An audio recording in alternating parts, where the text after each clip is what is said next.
法律说不允许，皇帝却口头允许，到底谁在真正决策？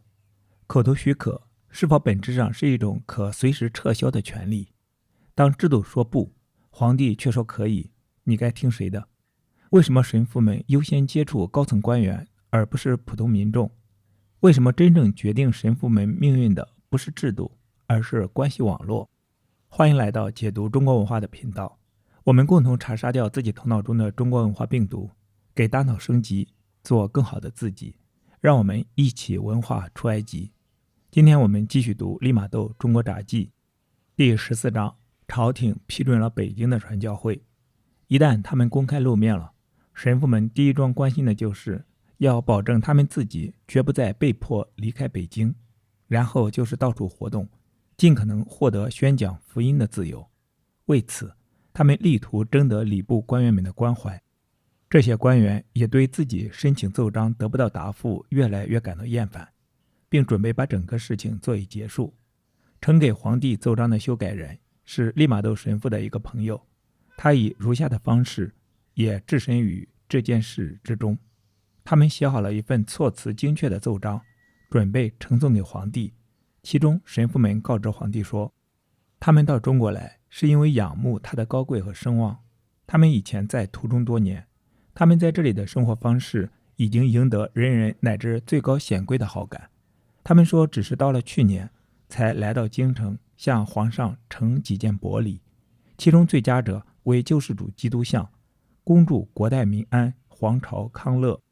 他们奉献这些贡礼，仅表示对皇帝的爱戴和忠诚。他们保证说，他们不要求任何回报，因为他们是献身服侍上帝的人，是独身的人，没有子孙或家属，所以不需要维持家庭。他们说，他们唯一的要求是皇帝能在城内某个地方赐给一个安居之处。这个奏章也没有比其他的那些更成功。毫无疑问，他所以没有得到答复，是因为依照法律，他是应该送给礼部的，而礼部已经向皇帝奏明，他们不愿让神父留在都城之内。皇帝对这一请求没有做正式书面批复，而是口头表示了决定。大太监把他转告给了神父们，他通告他们可以放心住在京城里。皇帝不愿再听有关让他们回到南方或者回到本国的话。神父们听到这话，犹如接到正式的答复。他们为天主而欢乐，由于天意的帮助，他们终于战胜了反对并克服了一切障碍。他们不仅被允许留下，而且公家还拨款津贴他们，每4个月发一次，每个月相当8个金币。这在这个国家是一笔不小的收入，在欧洲看来也是这样。有人说，当你发迹时就会有许多朋友，这话确实是真理。所有过去那些抛弃他们友谊的人，现在又都来极力拉拢友谊。全城之中的人数是如此之多，以致很难怀疑上帝已经为传播福音的广阔天地开辟了一个小小的入口。管理外国人的长官邀请利玛窦神父去他的衙门，接见时比往常客气得多，并告诉他说，他已经获得本部当局批准在皇都居住，想住多久就住多久，想住哪里就住哪里。他说，北京这么大一个城市，居民中增加一个外国人是完全可以的。批准的消息传开来时，来访的人和友人的数目更是逐日增加。在许多朋友中，我们只提几位，以免重复叙说，令人生厌。首先，我们应该提到那位最高的达官显宦。在中国，这种职位称为阁老，当时他是唯一担任这项官职的人。利玛窦神父一直期望拜访这位显贵，他赠送一些西洋小礼物作为见面礼，其中一件是乌木精致的凹形日晷椅，主人特别喜爱。利玛窦受到款待和挽留，不仅要坐下来谈话，而且还要出席宴会。席间，主人愉快地听取神父们谈论他们正在进行的工作，特别是关于基督教风俗的讲解。利玛窦神父告诉他，基督教的婚姻只是缔结于这2个人之间，即使是皇室也是这样。阁老转向参加宴会的其他大臣说，在一个婚姻是如此圣洁的国度里，别的事看来就不用再问了，仅此就足以说明其他一切都是规范的多么得当。他向神父们回赠的礼物远远超过神父们送给他的礼品的价值，包括绸缎和皮货，价值超过40多个金币。然后神父们又回赠他的公子一份礼物。后来这位公子也和神父们发展了非常亲密的友谊。在他父亲身居高位的整整8年多中间，他一直保持他父亲这种仁慈的态度。这当然发展成为一种不可思议的威望，几乎在任何事故中都永远保证了他们的地位。当时发生的这些事完全符合据说是几年以前利玛窦神父的猜想，如果不说他是预言的话。有一天，利玛窦神父在广东省时，作为同伴的中命人修士抱怨他们所遭遇的困难，他们的劳苦不仅得不到成果，而且在他看来似乎毫无收获的希望。他想，最好是启程去日本，或者至少是到某个能取得一线希望的地方去。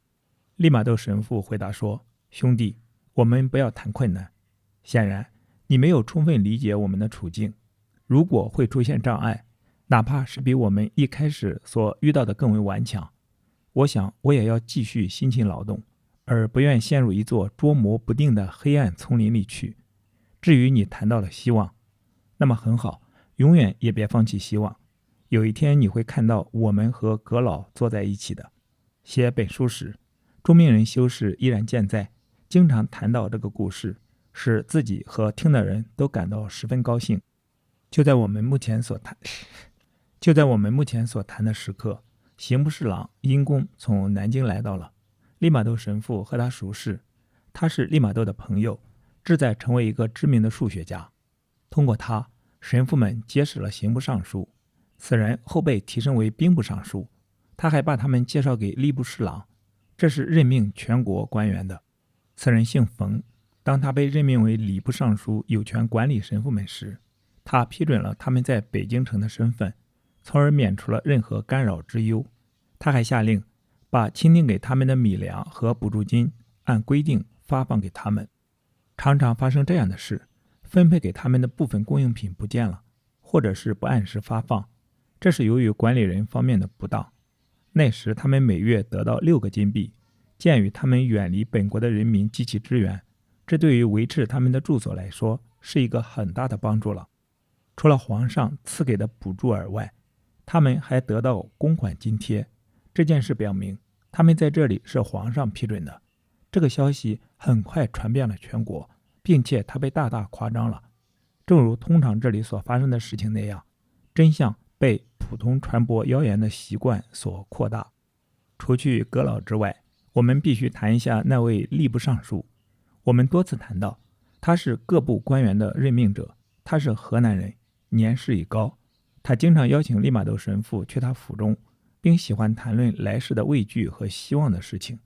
由于做官的职责，使他不能更经常地谈论这些问题并发现真理。几年之后，利玛窦神父把和他的谈话写了一个提要，作为他的一部书中的2章。后来他又写了关于这些资料的进一步评论，从而表明由于谈话人的高贵地位而增加了谈经论道的价值。那时他们还认识了另外2位礼部侍郎，其中一个经常告诉利玛窦神父，他有一个兄弟在广东省是一个基督教徒，某些天内是从来不肯听人劝告开婚的。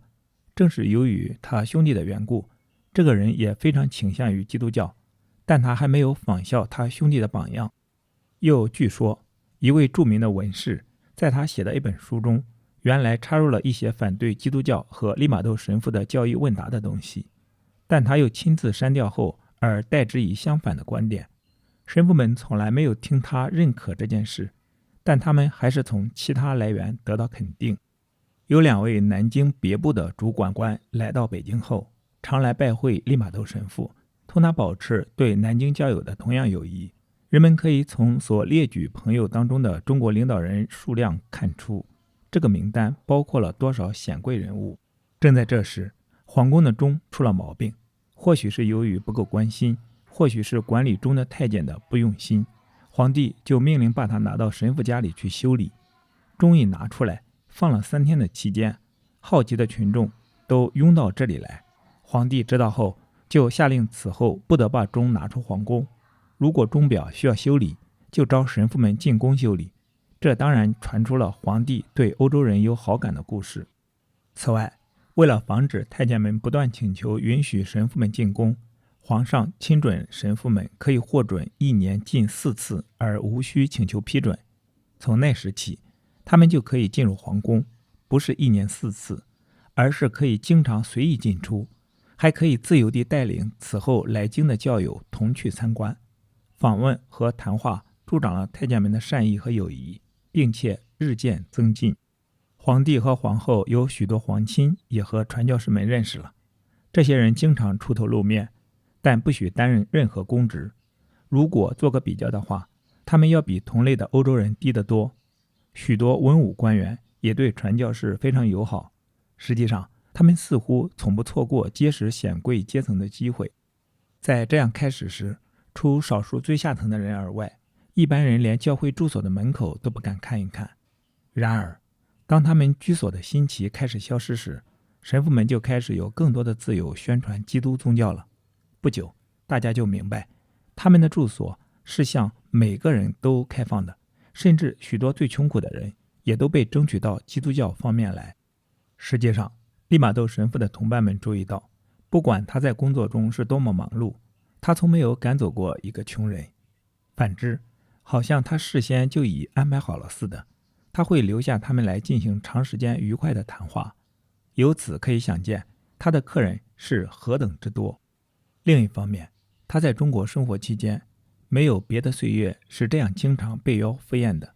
他无法拒绝参加，而又不失礼节，任何人都不会否认这一点，除非或许有人想象中国和欧洲的宴会是没有区别的。正如我们一再解释过的，中国宴会是为讨论重要的问题而设的，在这种集会上不能大吃大喝，参加宴会的人往往都是事先吃过饭再去，只是在特殊情况下，神父们才去参加宴会，而这样的情况并不多，所以邀请赴宴的事就逐渐减少了。所有的开始是带有相当程度自由的，特别是像这样的一个传教团，他们所花费劳动的成果要取决于搞好与当权者的关系，因为这些人有权批准启人疑窦的一桩事业。第15章，两位引人注目的归信者。中国的显贵中，以熟知基督教而赢得公众声誉的有2个突出人物，其中一个叫冯木刚，他是知识阶层中的一个出色人物，出生于南京省的凤阳城。年轻时他是拜偶像的，但一当他获得最初的文学学位，也就是中秀才时，他就写了一部书，书中引证古人的论证说，只有一个神，即天地之主。他对此还补充他自己的证明和解说。获得了博士学位，也就是中进士，并在北京担任过几任官职以后，他被派到湖广省，接任叫做道理的职位。他任职极为廉洁，毫无贪婪之念，一心为公，执法如山。特别是在审判案情牵涉到孤寡贫弱的时候，那时正值宦官像地狱的魔鬼一样从皇宫里涌出来，争敛赋税，采掘金银，或者不如说是掠夺百姓。派往湖广省的收税官以特别凶暴而闻名，他除了残忍外，还具有出身高贵并擅长于治人死命的争论的有利条件。那些把金钱和地位看得比民生更加要紧的官员们，都向宦官们献媚，为各种罪恶大开方便之门。然而，其中一些忠于职守的官员，便利用他们自己手中的权力，并且向皇帝上书公开反对，极力挽阻这股狂澜。我们刚提到的那个人，就是湖广省的第一个起来反对的官员。他发现自己的权力不足以阻止宦官，就写了3道弹劾宦官且有真凭实据的奏章。但这个宦官毫不迟疑地进行反击，他仅写了一份文件，指控这位官员叛国，称他违抗圣旨。结果是这位官员被革职，谢送北京。到了北京，这位非凡的人奉旨受了毒打，被投进狭窄的牢房，不得与友人交通。他以极大的耐性忍受皇帝的这种暴怒，这倒使他更负众望，他的名字更受尊敬。湖广省当时当地毫不迟疑地以一种异乎寻常的方式颂扬了他的捍卫者的名字。他刊行了许多纪念他德政的书籍，印行他的画像，尽量把他画得逼真，并在全省散发，让百姓私下把他作为值得尊敬的人物来膜拜。修建了几座供奉他的祠堂，把他的塑像放在其中的祭坛上，前面香烛焚烧不绝。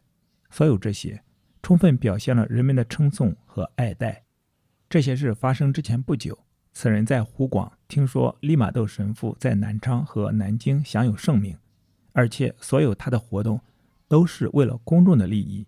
当时他就派他的一个学生去请教利玛窦神父，但恰好他们正准备北京之行，于是这个学生一无所获，回去见他的老师，告诉他说，那位有学问的外国人正在赴首都的途中。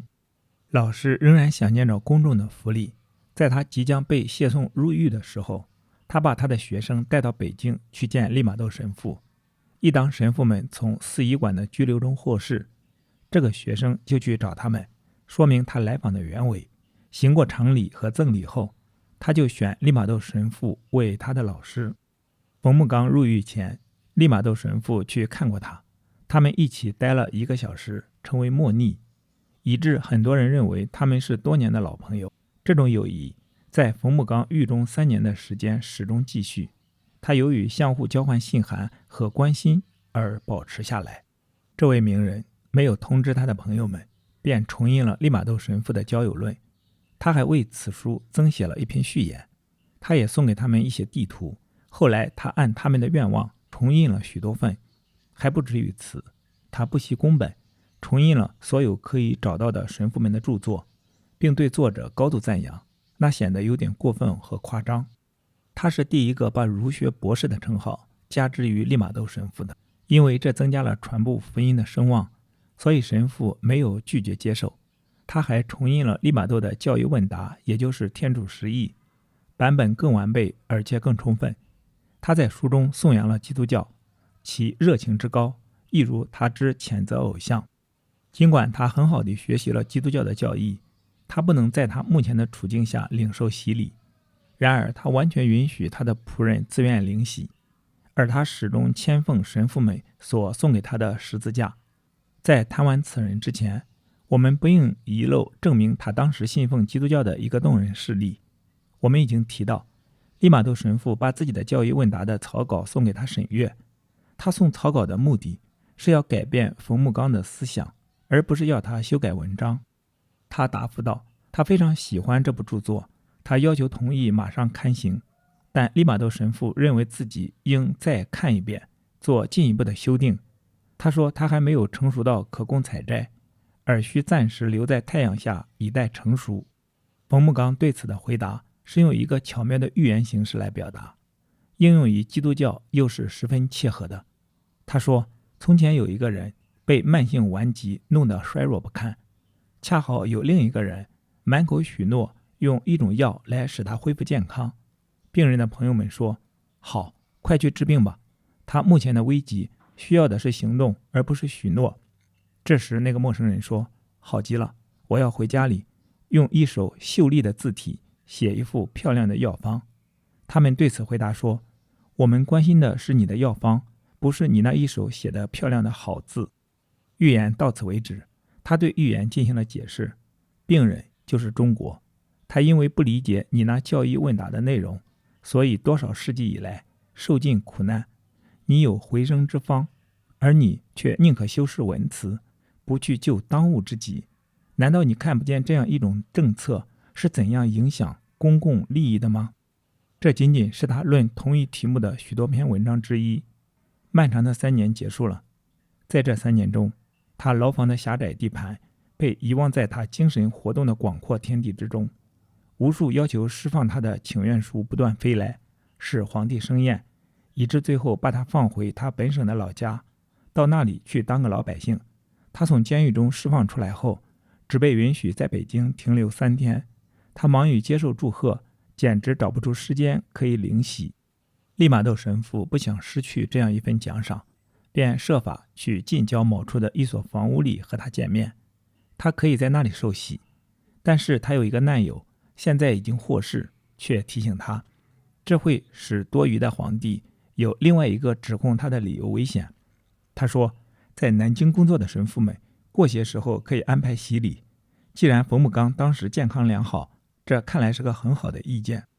规定他在城里的时间几乎每一分钟都被来客占满了，可是利玛窦神父仍然追随他，向他讲授教义，最后送他离去，毫不担心也没有想到随后而来的不幸。南京的神父们得到训令，不失时宜地引导此人皈依基督，但是死亡跑在了他们的前面。他生了病，几天之内便死了。我们都希望他既为自己的过失而忏悔，他对洗礼的渴望就足以代替这一圣礼了。知识阶层中值得铭记的第二个著名人物叫做李我存。几年以后，他受洗时改名为梁。他是浙江省会杭州人。神父们刚到达北京时，他正在工部担任重要职务。他的才名罕有匹敌。他青年时雄心勃勃，要对整个中国做一番很好的描述，并绘制15省的精确地图，这对他就意味着全世界。当他看见利玛窦神父制作的世界地图时，就十分惊叹自己工作的局限。他求知纯诚，从地图中得到良好的启发，尽管对真理的理解还不充分。于是他马上跟利玛窦神父以及其他神父交上朋友，为的是学习地理。他把空余的时间都用来钻研它。他的第一项大工作是以尽可能大的比例尺重制世界地图，所制的图约为6平方英尺。正如我们前面说过的，中国人能很巧妙地做这类工作，把画面折卷在精致的木轴上。为完善这项工作，利玛窦神父增补进另一些国家更多的著名地方和各种说明。他还在边上绘制太阳和星星以及其他装饰。此外，尚有对基督教风俗的叙述和对基督教义的解释。有几位士大夫也用优美的文字写了序文，用来点缀这部著作。在为这些地图刻版时，刻工不让神父们知道而刻了2种版，这样就同时出版了这部佳作的2个版本。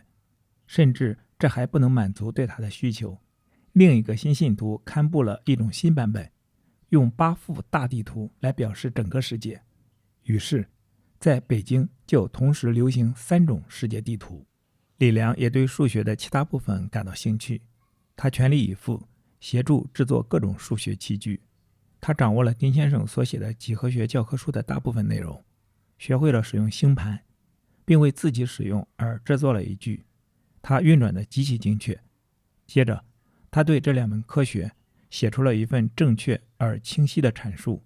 他的数学图形可以和任何欧洲所绘的相匹敌。他论星盘的著作分2卷出版。利玛窦神父把一份送给了罗马的耶稣会会长神父，作为中国人完成的第一部这类著作的一个样本。另一份送给丁先生，因为他本人曾一度师从丁先生受教。后来再把丁先生的实用数学从拉丁文翻译为中文时，李良证明对利玛窦神父是一个巨大的帮助。在这部遗作中，原著中没有一个细节被遗漏。这仅仅是利玛窦神父为中国人刊行的许多部书之一。令人惊异的是，神父们的博学声誉是怎样因他的著述而得到传播的，教团是怎样因他的公开谈话而变得出名的，他又是怎样从各阶层百姓中为教士们赢得很多朋友的。然而，所有这一切都不是利玛窦神父的主要兴趣，尽管他仿佛是起了一种诱饵的作用，把李良吸入了愚人的渔网。在此人充分受过基督教教旨的教导，并且看来甚至渴望灵洗之后，对他生活进行的调查表明还有多机制的障碍。他还在不远的另一个家里安置有姬妾，他们从前没有听说过这一点，也甚至没有产生过怀疑。看来似乎此人更有认识真理的智慧，而没有接受他的勇气。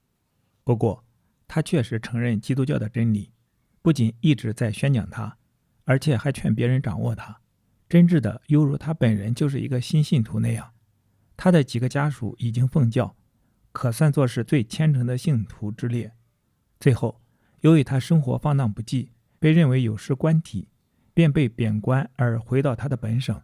他从家乡不时给神父们写信，自己出资刊印了利玛窦神父的教义问答，分赠给友人，并公开发售给百姓。他一直赞助基督教，但当时他并没有入教。上帝或许要保留他作为利玛窦神父的最后一名皈依者，这一点我们将在下面看到。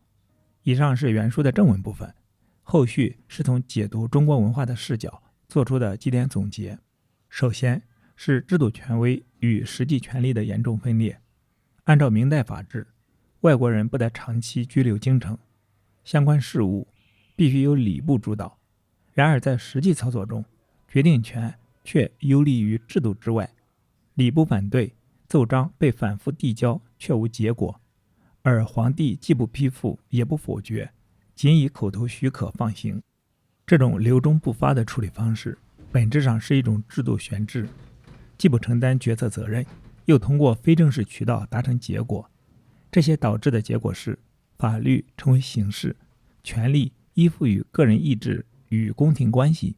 这种结构性模糊使国家运作高度依赖不透明的权力网络，而非规则本身。其次是官僚体系内部的结构性对立与失效。